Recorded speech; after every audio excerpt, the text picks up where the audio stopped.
The Lord is risen, alleluia. He has truly risen, alleluia. It's the octave of Easter. Today, we continue to celebrate Easter, and all of this week, it'll all be about the resurrection. And in a special way, Easter Day itself, I didn't want to post YouTube videos or videos anywhere else. I wanted us to soak in the message from the empty tomb. And now we celebrate with the Lord's great success.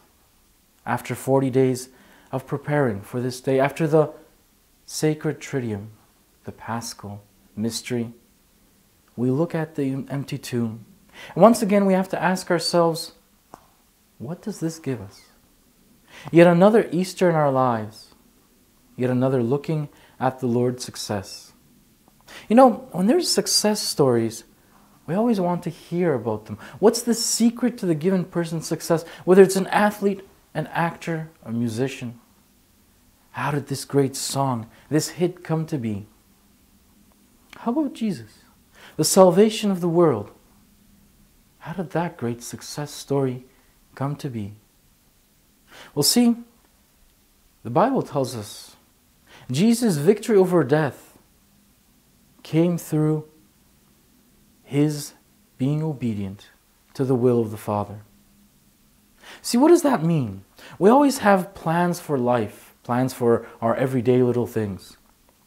We say, especially in relation to our religion and God, it's Easter, it's an important time in my life, I want to change. I'll pray more. The example of Moses.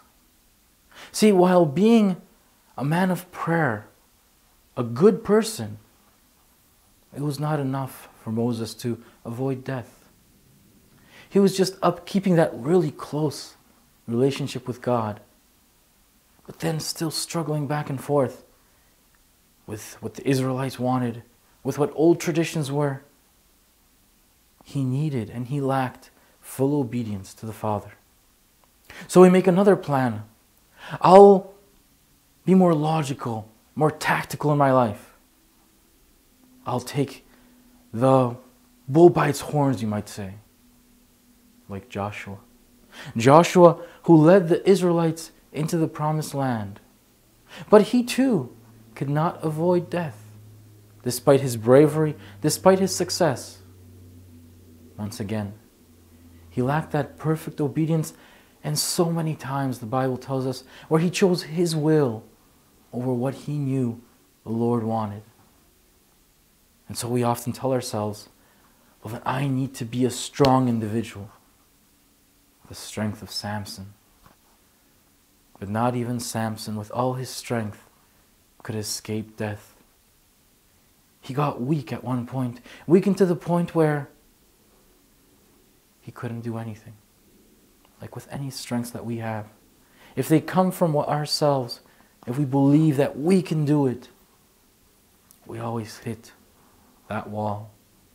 We always fall down to the bottom. And it's discouraging. He lacked following the will of God. So we say, we need leaders. I need to lead myself and those around me to God.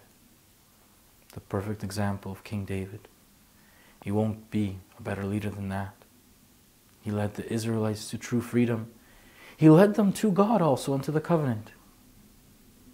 But then he got so sure of being the leader that he started wiggling himself to God, to myself, to what I want, to what I think is best, even better than God himself.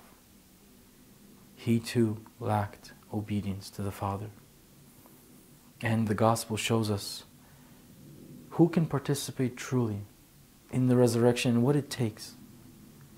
We look at Mary Magdalene, who acknowledged her sins and trusted in God's mercy, and then said, I will do your word, Lord. Every single one. We look at Peter, who, my dear, did everything wrong that was possible in trying to correct the Lord while he was teaching, in trying to say his idea for what the Messiah is, and denying the Lord 3 times. And then he says, Lord, I can't do it.